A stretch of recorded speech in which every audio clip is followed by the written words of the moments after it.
Untuk materi model linier kali ini akan dibahas tentang one way ANOVA atau analisis keragaman satu arah. Yang dimaksud dengan satu arah di situ adalah bahwa kita hanya memperhatikan di sini satu notasi, yaitu biasanya dinyatakan dengan ini misalnya perlakuan gitu ya, perlakuan. Jadi perlakuannya hanya satu jenis, jadi satu faktor ya, satu faktor. Jadi I-nya itu menunjuk ke level. Jadi level atau taraf dari faktor itu. Jadi di sini ada sebanyak T kecil taraf ya. Kemudian pada tiap-tiap taraf ini, tiap-tiap taraf ini ulangannya tidak sama. Jadi J-nya dari 1 sampai N besar I, tergantung I-nya. Di N1, N2, N3, dan sebagainya. Nah, tentunya one way ANOVA ini, atau ANOVA satu arah ini punya asumsi bahwa untuk setiap amatan, jadi di sini YIJ adalah respon ke J pada perlakuan I. Itu merupakan fungsi, jadi model statistiknya merupakan fungsi dari ini rata-rata umum ditambah pengaruh perlakuan taraf ke I ditambah galatnya. Ini galatnya. Nah, asumsinya galat setiap amatan ini memiliki nilai harapan 0 dan varian sigma kuadrat. Kemudian ini notasi error, ya, biasanya epsilon ini EIJ, EI aksen, D aksen sama dengan 0, artinya antar pengamatan itu tidak memiliki korelasi. Antar pengamatan saling bebas. Ya, antar pengamatan saling bebas. Jadi IJ tidak sama dengan I aksen, J aksen. Untuk I tidak sama dengan I aksen, J aksen, artinya antar pengamatan saling bebas. Nah, untuk mendapatkan uji-uji ataupun selang percayaan, maka ini tadi ya, epsilon IJ secara keseluruhan itu diasumsikan memiliki sebaran multivariat normal. Ya, jadi kalau secara keseluruhan distribusinya multivariat normal. Oke. Ini penjelasan seperti yang sudah saya jelaskan tadi, bahwa alfa I adalah merupakan suatu pengaruh ya. Untuk YIJ itu notasinya seperti yang saya jelaskan tadi ya. Nah, oke.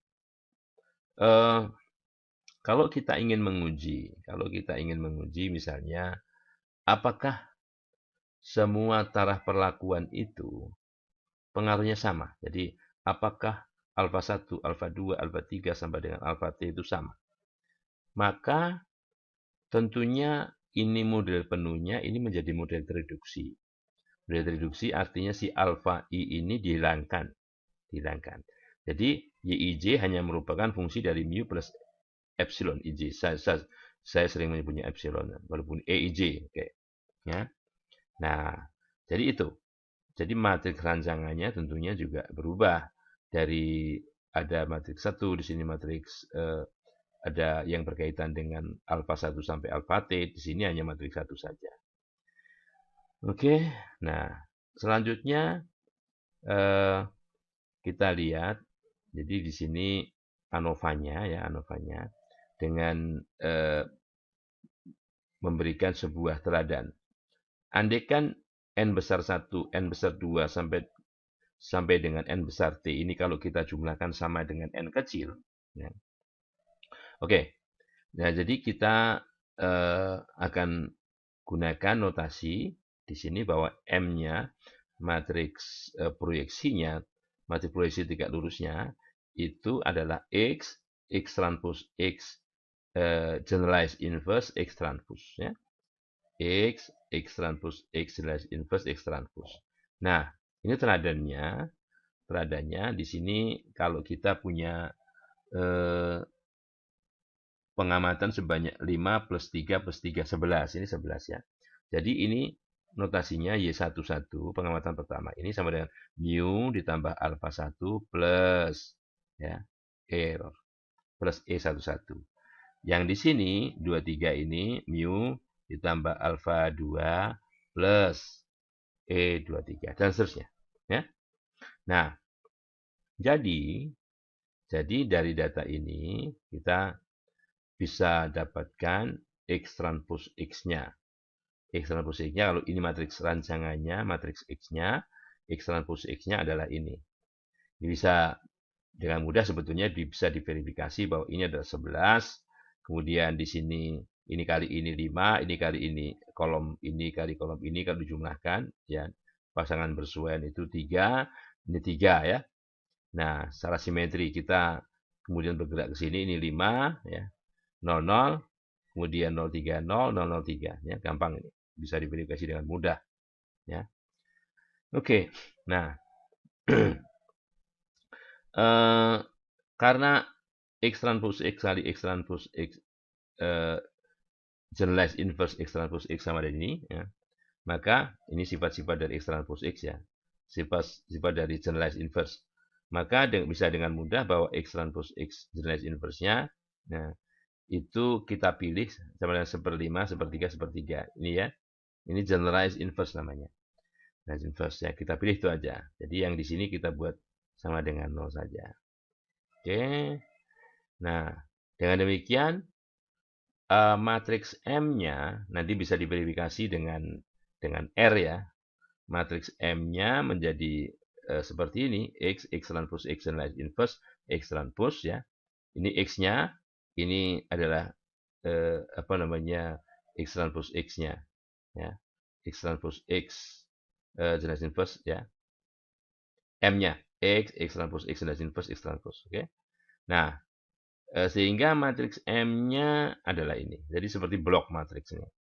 Blok diagonal. Di sini 1/5 semua, ukurannya 5 kali 5.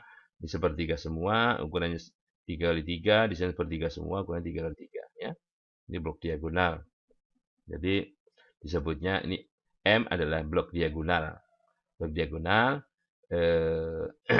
apa namanya yang isinya 1/n ulangan, ya 1/n ulangan 5 pertama, untuk I sama dengan 1, I sama dengan 2-nya 3, I sama dengan 3-nya 3 juga. Ini J adalah matriks matriks 1, matriks yang anggotanya semua 1, ukurannya NI. Kalau N1 ya 5. Nah, jadi 1/5 semua di sini ya. Di sini 1/3 semua dan di sini 1/3 semua. Oke? Nah, itu. Sekarang kalau kita adopsi dengan cara tadi ya, mungkin akan lebih mudah. Mu plus alpha I itu dinotasikan dengan mu I. Mu I. Ya. Ini mu I adalah mu plus alpha I. Ya. Oke. Jadi I-nya dari 1 sampai T, J-nya dari 1 sampai NI. Nah, kalau seperti ini, eh, eh, kita sebut misalnya Z-nya adalah matriks modelnya bukan X ya, kita gunakan Z. Nah, Z. Jadi X itu oke. Z-nya adalah ya, sorry. Z-nya adalah matrix consisting of the last t column of X. Jadi yang 1010 tadi ya. Jadi X-nya merupakan matriks 1 plus Z. Z itu sisanya. Z itu yang ini. Ya, ini Z-nya, ini Z-nya. Oke, disebut di Christensen ini sebagai Z-nya. Oke, nggak masalah. Jadi jelaslah bahwa kolom matriks dari X itu, kolom matriks dari X ini sama dengan kolom matriks dari Z. Nah, sehingga Z transpose Z itu sama dengan, ya, tergantung diagonalnya aja, diagonal N1, N2, sampai NT. Dan Z transpose Z inverse-nya ada, karena ini Z transpose Z adalah matriks diagonal, sehingga inverse-nya adalah matriks diagonal yang nilainya 1/N1, 1/N2, sampai 1/NT. Ya. Oke. Nah, untuk one way ANOVA itu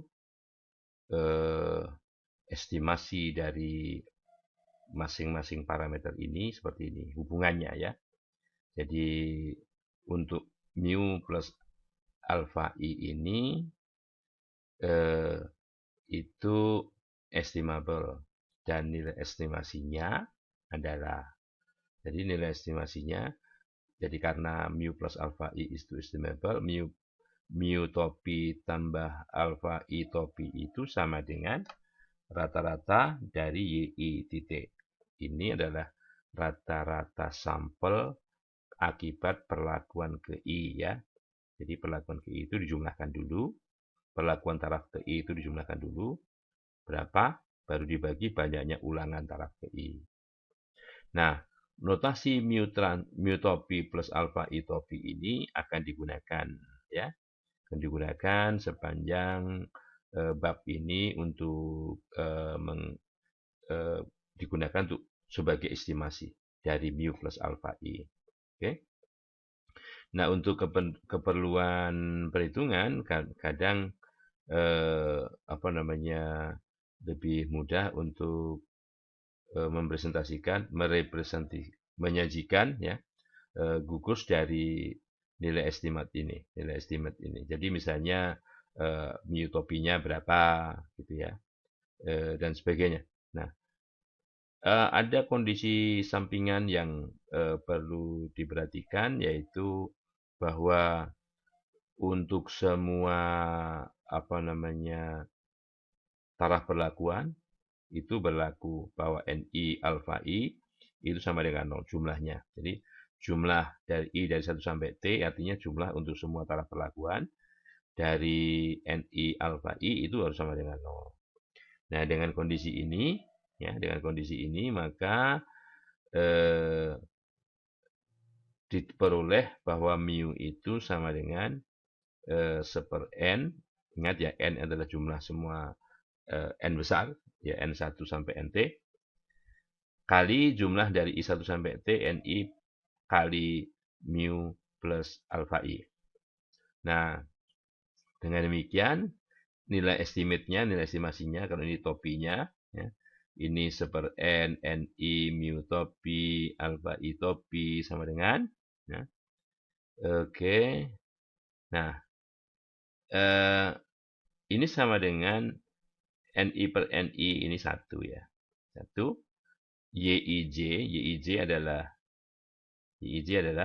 eh, jumlah dari ini pengamatan dari ini, kalau ini pengamatan ya. I dari 1 sampai T itu jumlah semua taraf. Ini J dari 1 sampai NI ya. Ini YIJ. Ini jumlah dari tiap-tiap apa namanya? Taraf ya. Jumlah pengamatan dari tiap-tiap taraf. Ini sama dengan, jadi mu topi ini sama dengan Y rata-rata keseluruhan. Y rata-rata keseluruhan kan ini N besar I. Jadi kalau ini masuk ya, N besar I per N kecil kan. Jadi proporsi sampel dari apa namanya? Proporsi sampel dari perlakuan, dari keseluruhan, dari taraf perlakuan ke I. Ya. N besar I per N adalah proporsi sampel dari taraf perlakuan ke I. Ya, oke. Jadi ini sama dengan Y rata-rata keseluruhan. Sehingga alfa I topi itu sama dengan mu topi ditambah alfa I topi min mu, karena ini kan menjadi alfa I topi. Karena ini sama dengan YI titik rata-rata taraf perlakuan ke I, ini rata-rata keseluruhan, maka alfa I topi itu bisa diduga dengan bisa diestimasi dengan rata-rata perlakuan ke I dikurangi rata-rata keseluruhan. Oke. Nah, berikut merupakan tabel ANOVA satu arah ya, tabel ANOVA satu arah.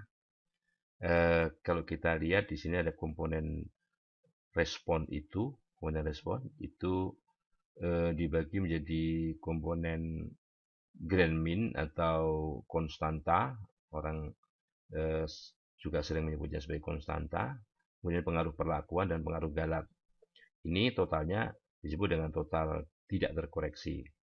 Seandainya grand min ini berpindah ke sini, maka totalnya memiliki derajat bebas yang n-1 atau totalnya total terkoreksi. Nah, jadi kalau posisinya seperti ini totalnya tidak terkoreksi. Nggak masalah. Nah, grand min sendiri memiliki jumlah kuadrat. Ini kan jumlah kuadrat ya. Ini kalau kita lihat ini bentuk kuadratik yang nilainya sama dengan y aksen kali seper n, j, n. Ini adalah matriks 1 berukuran n kali n. Ya, matriks 1 berukuran n kali n. Ya, notasinya seperti ini. Oke, dan ini adalah jumlah kuadrat total y transpose x. Ya, sebetulnya ada y transpose x i di sini, identitas kali y. Nah, jumlah kuadrat perlakuannya itu sama dengan secara notasi matriks y aksen kali m dikurang, ini koreksi ya, matriks koreksinya ini seperti nj nn kali y. Ya, dan errornya y transpose kali i dikurang m kali y. Nah ini ya. Jadi kalau ini dijumlahkan sama dengan ini. Jadi kalau ini dijumlahkan, ini saling hilang, ini jumlahkan, ini saling hilang. Tinggal y transpose i, y. Ya. Nah, sedangkan ini notasi sum square, ya, jumlah kuadrat ini. Ya. Kemudian di sini nilai harapan jumlah kuadrat. Nilai harapan jumlah kuadrat ini nilainya seperti ini yang digunakan untuk menguji apakah misalnya pengaruh perlakuan itu signifikan apa enggak. Jadi pengujinya kemana? Mengujinya terhadap galat, ya misalnya gitu. Misalnya apakah grand min ini signifikan apa enggak? Berarti ini grand min ini dibandingkan dengan error. Kalau treatment ini signifikan apa enggak dibandingkan dengan error. Ini namanya nilai harapan kuadrat tengah singkatannya. Oke. Nah, secara notasi aljabar, kalau aljabar bukan matriks, itu notasinya seperti ini. Ya, ini jumlah dari IJ kuadrat ya. Kalau dipakai notasi matriks Y transpose X gitu ya. Dan ini adalah Y transpose seper N kali J N kali Y gitu kan. Nah, itu yang ada di sini tadi. Itu kalau ini notasi matriks, kalau notasi aljabar biasanya seperti ini. Itu yang bisa saya sampaikan yang berkaitan dengan baik notasi aljabar maupun notasi matriks dari sebuah analisis keragaman modelnya one way atau yang disebut dengan completely randomized design. Misalkan kita punya permasalahan dalam rancangan acak lengkap atau RAL atau dalam bahasa Inggrisnya completely randomized design. Kita ingin menguji apakah keempat brand ini memiliki pengaruh yang sama atau tidak. Nah, ada berbagai cara. Cara yang pertama adalah cara manual. Cara manual itu pertama kali ya kita tentukan dulu di sini ya. Oke, sebelum menganalisis secara manual, kita buat dulu ini sumber keragaman. Ya, sumber keragaman ada brand ya, ada galat atau error dan total. Oke. Ini derajat bebas ya, derajat bebas. Kemudian jumlah kuadrat, kuadrat tengah, ini kolom-kolomnya. Hitung ini nilai peluang. Sorry. Oke. Nah, pertama kali kita bisa gunakan begini ya. Yang paling gampang adalah kita sorot semua perlakuan ini ya. Dan ini namanya array. Array itu matriks baris dan kolom ya. Berapapun asal bentuknya persegi seperti itu kita beri nama yaitu misalnya total. Oke. Kemudian kita juga perlu menghitung jumlah pada masing-masing brand ini, yaitu kita hitung sum ya. Sum kita hitung di sini ya. Sorry. Jumlahnya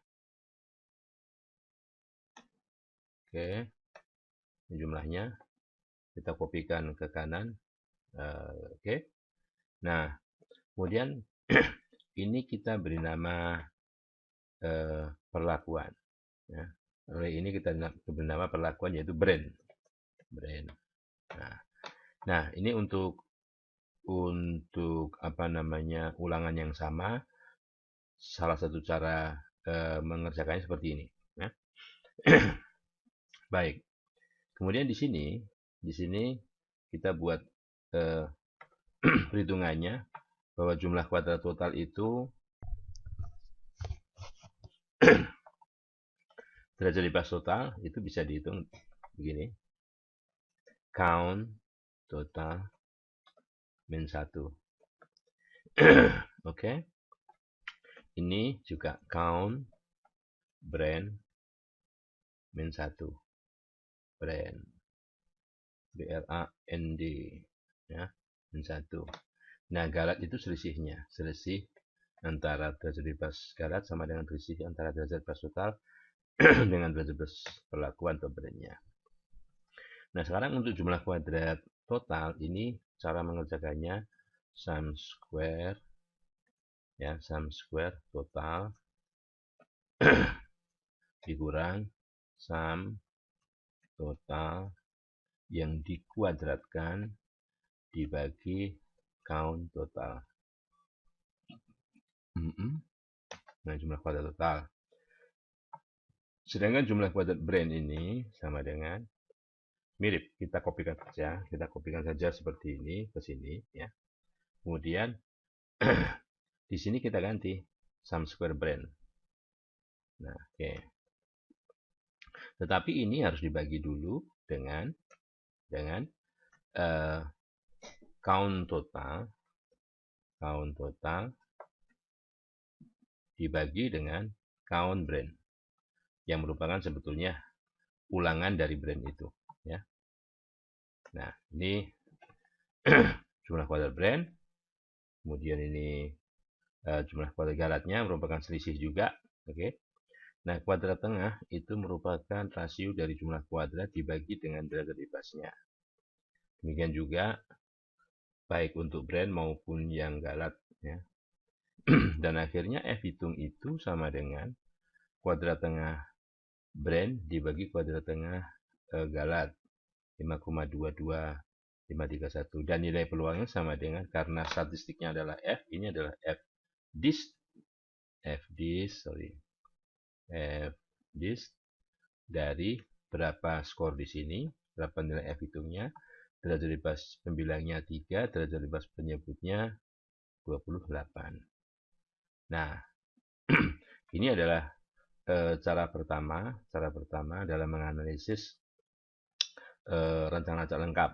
Dan ini karena nilai peluang di sini katakanlah lebih kecil dari taraf nyata pengujian 5%, bahkan 1% pun lebih kecil dari 1% di sini, maka ini bisa diartikan bahwa pengaruh brand ini ada yang tidak sama. Sedikitnya ada sepasang pengaruh brand yang tidak sama. Karena hipotesis nolnya mengatakan semua brand memiliki pengaruh yang sama. Itu cara pertama. Cara pertama itu manual, ya. Meskipun kita menggunakan Excel, kita istilahkan ini manual, ya. Cara kedua menggunakan add-in-nya Excel atau aplikasi yang lain. Ini add-in-nya Excel, ya. Ini ada data analisis, ya. Data analisis, ada ANOVA single factor, ya. ANOVA single factor. Kemudian kita klik inputnya yang mana. Inputnya adalah ini, ya. Brand 1, brand 2, brand 3, brand 4. Kita sorot semua datanya seperti ini. Labelnya ada di baris pertama. Ini baris pertama ini sebagai label atau nama variabelnya. Alfanya 5%. Misalnya, atau kalau mau dibuat yang lain, 1% juga boleh. Ini outputnya kita taruh di sini. Ya. Outputnya kita taruh di sini. Dan kita klik OK. Ini setengahnya sudah menganalisis sendiri. Dan akan menghasilkan angka yang sama, ya. Angka yang sama sampai nilai peluangnya pun sama. Oke. 0,00543. Itu cara kedua. Cara yang menggunakan add-in-nya add-in-nya Excel. Namun kita tidak bisa customize karena di sini default-nya nama perlakuan itu between groups dan nama error itu within groups ya, within groups. Itu cara kedua. Cara kedua artinya menggunakan modul yang ada di Microsoft Excel ya. Oke. Nah, cara yang lain tentunya bisa misalnya dengan SPSS atau paket aplikasi yang berat-berat lainnya, SAS atau mungkin BIMDP atau yang lain, atau paket-paket aplikasi statistik yang kecil, yang relatif kecil daripada itu. Namun demikian kita juga bisa menggunakan sekaligus belajar programming ya, sekaligus belajar programming itu kalau ini ada apa namanya nuansa belajar programmingnya, yaitu dengan menggunakan R, ya, dengan menggunakan R. Jadi bagaimana menganalisis data tadi? Jadi menganalisis data tadi itu kita buat begini. Ini setengahnya memprogram. Jadi kalau paket R sendiri juga bisa aja tinggal dipanggil fungsinya langsung bisa apa namanya menghasilkan keluaran seperti add-ins-nya si Excel tadi. Jadi di sini kita buat T-nya tuh banyaknya taraf ya, banyak taraf brand tadi ada 4, ulangannya ada 8. Kemudian di sini datanya, ya, ini datanya ya. Jadi kalau kita buat, kita siapkan caranya seperti ini. Kita running, T-nya 4, L-nya 8. Ini running datanya, oke. Sorry. Kita ulangi. Tadi ada yang terpencet. Ya, ini running datanya, ya. Ini menunjukkan bagaimana vektor dan matriks dasarnya untuk membangun matriks proyeksi. Ya, ini matriks proyeksi yaitu kita buat vektor dan matriks dasarnya, kemudian matriks rancangannya. Ini T-nya 4, jadi ini 1, 1, 1, 1. Ini R-nya 8, satunya ada 8. Ya. Ini matriks identitas berukuran 4 kali 4. Ya. Nah, ini Kronecker dari perkalian antara VT dan VR. Vektor 1, 4 baris 1 kolom dengan vektor 1, 8 baris 1 kolom yang menghasilkan, tentunya ini menghasilkan vektor 1, 32 baris dan 1 kolom. Sedangkan XT ini, matriks rancangan ini menghasilkan suatu matriks berukuran 32 kali 4. Ya. Seperti blok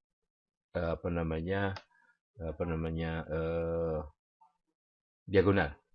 Ya. Oke, jadi kalau kita lihat di sini x mu-nya itu ini. Oh, bukan di sini. Di sini maksudnya x mu ya. Karena ini xt. Ya, seperti blok diagonal. Jadi seperti ini dia pada masing-masing diagonal ada I8 begitu. Oke. Nah, itu bagaimana membuat matriks rancangan lebih sederhana ya. Oke. Bawahnya kita lihat matriks proyeksinya, ini matriks proyeksi ya. MU dan MT.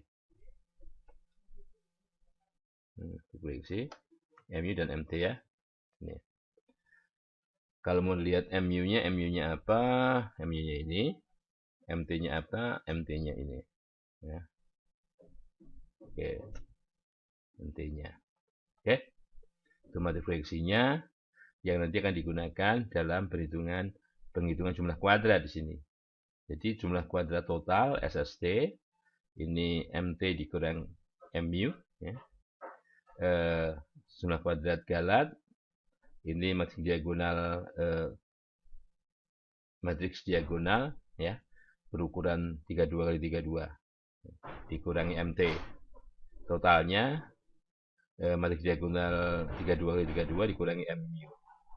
Nah, ingat ini Y transpose kemudian ada matriks proyeksi Y, itu jumlah kuadrat. Dan distribusi dari seperti itu adalah bentuk kuadratiknya adalah kayak kuadrat. Oke? Jadi namanya juga sum square, nilainya tidak ada negatif. Kemudian penghitungan kuadrat tengah, tadi kuadrat tengah adalah jumlah kuadrat dibagi derajat bebasnya. Nah, derajat bebas itu secara notasi matriks, karena matriks proyeksi tegak lurus ini punya sifat simetris dan idempotent, maka ranknya sama dengan trace-nya. Nah, derajat bebas itu sebetulnya rank dari masing-masing sumber keragaman ini. Tapi karena sama dengan trace-nya, di sini lebih mudah kita cari trace-nya. Ya. Untuk bisa membuat atau menghitung trace ini, mungkin kita perlu library namanya PSIC ini ya. Library PSIC ini diperlukan untuk memungkinkan kita menggunakan fungsi trace dari sebuah matriks.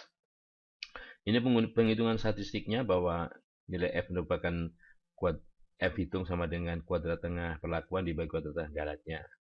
Ini dibulatkan hingga 3 digit ya. Dan ini adalah summary matrik tampilan yang kita keluarkan dengan mirip seperti apa yang ditampilkan dalam R tadi ya. R tadi. Dan ini adalah nilai peluangnya. Bagaimana kalau kita lihat, kalau secara langsung jalankan adalah tinggal klik edit di sini, run all. Run all, dan di sini kita dapatkan tadi ya, nilai F-nya 5,229. Kalau kita lihat di R tadi 5,22 ya. Nah, sedikit beda dikit karena bulatan-bulatan ya. 229. 229 di sini 225 ya. 00543 ini 0054 ya, sama ya.